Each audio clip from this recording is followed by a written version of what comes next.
دی نے ابوالبختری کے منصوبے کو فلوپ قرار دے دیا۔ ابوالبختری کا منصوبہ یہ تھا کہ ان کو ایک کوٹری میں بند کر دیا جائے، جناب محمد رسول اللہ صلی اللہ تعالی علیہ وسلم کو ایک کوٹری میں بند کر دیا جائے۔ تو شیخ نجدی بھڑک گیا تھا، کہنے لگا نہیں نہیں نہیں، یہ منصوبہ بالکل بیکار ہے۔ اس کی وجہ یہ ہے کہ اگر آپ اس کو بند کوٹری میں قید کر دیں گے تو اس کے عاشق، اس کے غلام ایسے نکال کر کے لے جائیں گے، آپ کو خبر بھی نہیں ہوگی، اور اگر خبر بھی ہو جائے گی تو وہ آپ سے لڑ جائیں گے، اپنی جانیں دے سکتے ہیں لیکن اپنے آقا کو تمہارے حوالے نہیں کر سکتے۔ تو اسی لیے ابوالبختری کا تو یہ منصوبہ بالکل بیکار ہے۔ ابوالبختری کے بعد میں جب اس کا منصوبہ شیخ نجدی نے بالکل بیکار قرار دے دیا، فلوپ قرار دے دیا، اس کے بعد میں ابوالاسود ربیعہ بن عامری یہ کھڑا ہوا اور کھڑے ہو کر کہنے لگا ایک پلان میرا بھی ہے، میرے پاس بھی ایک پلان ہے، میرا منصوبہ ہے، اور میرا پلان یہ ہے کہ ایسا کرتے ہیں کہ محمد عربی صلی اللہ تعالی علیہ وسلم کو ہم شہر بدر کر دیتے ہیں، مکہ شریف سے ہم نکال دیتے ہیں۔ جب ہم ان کو نکال دیں گے تو ان کی قرآن کی تلاوت سننے سے تو بچ جائیں گے، کلمہ لا الہ الا اللہ محمد رسول اللہ سننے سے ہم بچ جائیں گے۔ اسی لیے ایسا کیجئے، ان کو شہر بدر کر دیجئے اور ان کو اپنے حال پر چھوڑ دیجئے، جائیں جہاں چاہیں وہاں چلے جائیں، ہمیں اس سے کوئی غرض نہیں، ہمیں کوئی مطلب نہیں، جدھر جائیں یہ چلے جائیں، کم سے کم ہم ان کے قرآن کے سننے سے تو بچ جائیں گے۔ یہ قرآن پڑھتے ہیں، ہم سنتے ہیں، ہمیں تکلیف ہوتی ہے، ہم اس سے بچ جائیں گے۔ شیطان بھڑک گیا، شیخ نجدی بھڑک اٹھا اور بھڑک کر کہنے لگا ابوالاسود یہ منصوبہ تو اور زیادہ بیکار ہے۔ کہنے لگا کیوں؟ تو شیخ نجدی نے کہا اس لیے یہ بیکار ہے کہ اگر شہر سے آپ نکال دیں گے، شہر مکہ سے شہر بدر کر دیں گے، تب تو انہیں کھلی اجازت مل جائے گی، کھلی چھوٹ۔ یہ محمد عربی جس طرف جائے گا، جس طرف، پورے قبیلے ان کے پیچھے چلے آئیں گے، پورے خاندان ان کے پیچھے چلے آئیں گے، مطیع و فرما بردار ہو جائیں گے۔ اس کی وجہ یہ ہے، یہ قرآن کے نغمے سنا کر، قرآن کے نغمے ترانے سنا کر لوگوں کو اپنی طرف مائل کر لے گا، اور یہ اگر نہیں بھی کریں گے مائل اپنی طرف تو لوگ خود مائل ہو جائیں گے۔ اس کی ایک وجہ اور یہ بھی ہے کہ ان کی آواز میں اتنی تاثیر و دلکشی ہے، بہت زیادہ تاثیر اور دلکشی ہے کہ قبیلے در قبیلے، خاندان در خاندان ان کی آواز پر کھچے چلے آئیں گے۔ اسی لیے ان کو کھلی چھوٹ بھی مل جائے گی۔ تو پھر کیا ہوگا جب یہ زیادہ تعداد میں ہو جائیں گے؟ ابھی تو کم ہیں، پھر زیادہ کلمہ پڑھنے والے ہو جائیں گے، کہیں ایسا نہ ہو، شیخ نجدی کہنے لگا کہیں ایسا نہ ہو، مجھے یہ خوف لاحق ہو رہا ہے کہ کہیں ایسا نہ ہو ان کو چھوٹ دے دیں، ہم شہر بدر کر دیں اور یہ ہمارے خلاف ایک بڑا لشکر لے آئیں جو ہم سے جنگ کرنے پر ہمیں مجبور کرے اور ہمیں مار گرائے گا۔ وہ ایک بڑی تعداد میں لشکر آ جائے گا اس صورت میں۔ اسی لیے ابوالاسود تیرا یہ پلان تجھے مبارک، یہ بھی پلان بیکار ہے، فلوپ ہے یہ منصوبہ، اس کو تسلیم نہیں کیا جائے گا۔ جب سب نے اپنے اپنے مشورے دے دیے، سب اپنے اپنے مشورے دے کر کے بیٹھ گئے، خاموش ہو گئے، اب جہالت کا باپ ابو جہل کھڑا ہوا اور کھڑے ہو کر کے کہنے لگا کہ جب اب سب نے اپنے اپنے مشورے سنا دیے اور کسی کا مشورہ درست نہیں ہے، کام کے لائق نہیں ہے، اب ایک مجھے ایسی رائے سوجھی ہے جو اب تک کسی کو نہیں سوجھی ہے۔ سب حیرت سے سننے لگے اور کھڑے ہو گئے اور غور سے سننے لگے کہ آخر وہ پلان کیسا ہے، کیسی رائے ہے جو اب تک کسی کو نہیں سوجھی اور ابو جہل کو سوجھ گئی۔ تو ابو جہل نے کہا ہاں۔ تو لوگوں نے کہا بتائیے وہ پلان کون سا ہے، کیا پلان ہے، کیا مشورہ ہے؟ تو ابو جہل کہنے لگا مشورہ میرا یہ ہے کہ ایسا کرتے ہیں ہر قبیلے سے ایک بہادر تلوار ساز بہادر جو تلوار کو چلانا جانتا ہو اچھے طریقے سے، ہر قبیلے سے ایک ایک بہادر لیا جائے، اور لینے کے بعد میں ایک بار میں ہی سیدھے محمد عربی پر حملہ کر دیا جائے اور ان کو مار دیا جائے، سیدھے ایک بار میں ان پہ حملہ کیا جائے، ان کے گھر کا احاطہ کر لیا جائے، ان کے گھر کو گھیر لیا جائے اور پھر ان کو مار دیا جائے۔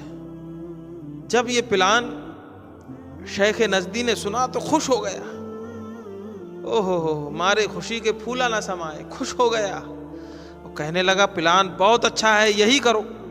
وہ تو چاہتا تھا کہ حضور کی جان لے لی جائے، محمد عربی صلی اللہ علیہ وسلم کو مار دیا جائے۔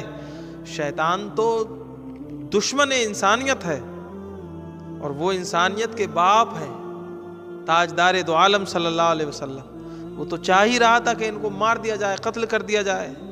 ابو جہل نے کہا اس لیے کہ اگر ایک ایک خاندان سے، ایک ایک قبیلے سے ایک بہادر کو لیں گے ہم، تو سارے قبیلوں کے سر اس خون کا جو ہے بہتان لگے گا، ہر قبیلے کے سر۔ جب ایک بندہ مارے گا تو اس کو اس کا بدلہ دینا پڑے گا، بدلے میں اس کی بھی گردن اتاری جائے گی، لیکن جب سارے قبیلے مل کر کے ماریں گے تو سب پر الزام لگے گا، بھئی سب نے مارا ہے۔ تو اس وقت ایسا کریں گے، سب پیسہ اکٹھا کر کے اور اس کے بدلے میں ہم پیسہ دے دیں گے۔ یہ ابو جہل کا پلان تھا۔ تو شیخ نجدی بہت خوش ہوا اور تعریف کی، اب یہی پلان کیا جائے گا۔ ادھر یہ پلان کر رہے تھے، یہ اپنے منصوبے بنا رہے تھے، ادھر پروردگار عالم نے حضرت جبریل امین سدرۃ المنتہا کے مکین کو بھیج دیا، روح الامین جبریل امین کو بھیج دیا وحی لے کر کے کہ جاؤ محبوب کو خبر کرو۔ آئے حضرت جبریل امین، عرض کی یا رسول اللہ، پروردگار عالم کی جانب سے ایک پیغام لایا ہوں۔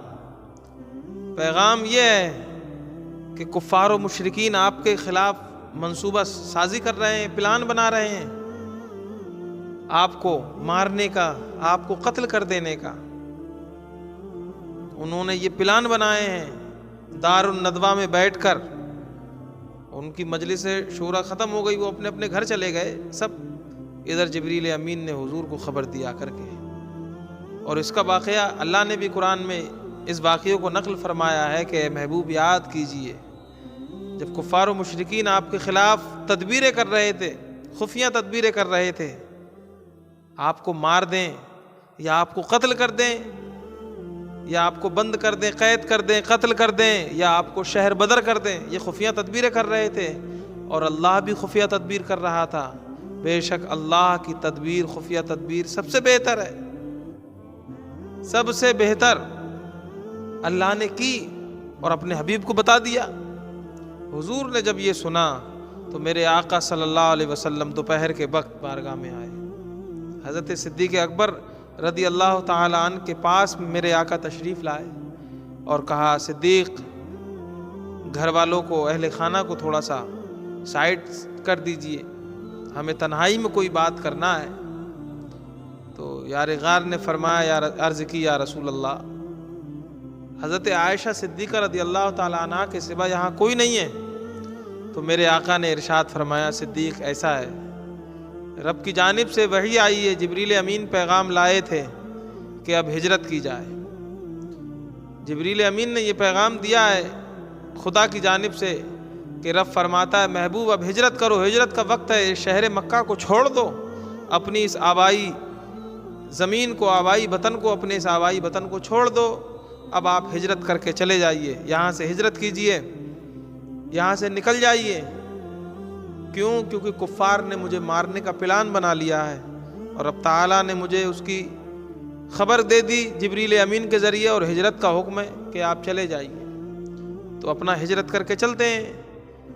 تو حضرت صدیق اکبر رضی اللہ تعالیٰ عنہ، چونکہ یہ ہجرت کا معاملہ تو پہلے ہی سے چلا ہوا تھا، اور دیگر صحابہ تو مدینہ شریف پہنچ چکے تھے، پہلے ہی پہنچ گئے تھے، ابھی حضور کے لیے حکم نہیں آیا تھا، روک کے رکھا تھا ان کو، صدیق اکبر کو۔ تو صدیق اکبر رضی اللہ تعالیٰ عنہ نے پہلے ہی سے 2 اونٹنیاں پال رکھی تھیں، ببول کے پتے کھلا کھلا کر ان کو خوب موٹا تازہ کر دیا تھا۔ حضرت صدیق اکبر نے اس دن کے لیے کہنے لگے یا رسول اللہ میں نے 2 اونٹنیاں رکھی ہوئی ہیں، ایک آپ لے لیں ایک میں لے لیتا ہوں، اور آج کی ہجرت کے لیے میں نے رکھی تھی ہیں۔ تو حضور نے فرمایا میں اس کی قیمت دوں گا۔ صدیق اکبر نے جب لبھائے رسالت سے نکل گیا، صدیق اکبر نے لبیک کہا، لے لی، قیمت لے لی۔ مختصر یہ کہ میرے آقا صلی اللہ تعالی علیہ وسلم صدیق اکبر کے گھر میں موجود ہے، سامان باندھا جا رہا ہے۔ حضرت عائشہ صدیقہ رضی اللہ تعالیٰ عنہ کی بڑی بہن حضرت بی بی اسماء رضی اللہ تعالیٰ عنہ وہ سامان کو باندھ رہی ہیں۔ انہوں نے اپنے پٹکے کو کھولا، کمر سے اس کے 2 ٹکڑے کیے، ایک سے توشے دان کو باندھا اور دوسرے سے مشکیزے کے منہ کو باندھ دیا۔ ان کو یہ شرف ملا ہے کہ ان کو ذات النطاقین کہا جاتا ہے، حضرت بی بی اسماء کو۔ حضور چلے وہاں سے اور حضور نے ایک غلام سے بات کی، کافر غلام تھا، اس کو کچھ پیسے دیے۔ یہ غلام راستوں کی مہارت رکھتا تھا، راستے جانتا تھا کہ کہاں سے جانا ہے۔ حضور نے اس کو پیسے دیے اور میرے آقا نے ارشاد فرمایا، غلام 3 راتیں گزرنے کے بعد میں غار میں آ جانا، ہم تجھے وہیں ملیں گے۔ یہ اونٹنیاں اپنے پاس میں رکھ لو، 3 راتیں گزرنے کے بعد میں ان کو لے کے چلے آنا۔ میرے آقا صلی اللہ علیہ وسلم نے، اس غلام کا نام تھا عبداللہ بن اریقط، جس کو حضور نے اونٹنیاں حوالے کی تھی، جس کے حوالے اونٹنیاں کر دی میرے آقا نے، اس کا نام اریقط تھا، عبداللہ بن اریقط۔ میرے آقا کریم صلی اللہ تعالی علیہ وسلم نے کیسی مشکلیں برداشت کی ہیں، کتنی تکلیفیں برداشت کی ہیں میرے آقا نے۔ آقا چلتے تھے، لوگ کیچڑ بھی ڈال دیتے تھے۔ ایک مرتبہ تو ابو جہل نے اوجڑی رکھ دی تھی میرے سرکار کی پشت انبر پر، اس نوری پشت پر اوجڑی رکھ دی تھی۔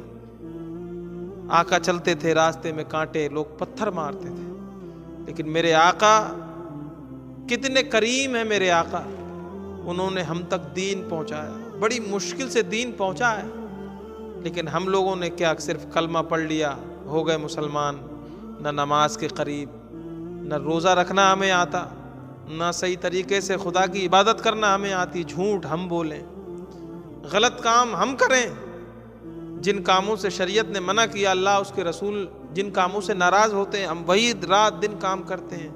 گانے سننا ہم نے اپنی فطرت و عادت بنا لی، ماں باپ کو ستانا ہم نے اپنی عادت بنا لی۔ خدا را ابھی بھی موقع ہے، میرے حضور نے جو جو باتیں ہمیں دیں ان پر عمل کرو، اس سے اس کے اللہ بھی راضی ہوگا، اس کے حبیب بھی راضی ہوں گے، اور جب دونوں راضی ہو گئے تو سمجھ لو آپ کے لیے دنیا میں بھی بھلائی ہے اور بعد مرنے کے میدان محشر میں بھلائی ہے آپ کے لیے۔ بروز قیامت رسوائی نہیں دیکھنا پڑے گی، رسوائی کا سامنا نہیں کرنا پڑے گا، بلکہ خوشی خوشی غلام مصطفیٰ کہلاتے ہوئے جنت میں چلے جاؤ گے۔ وآخر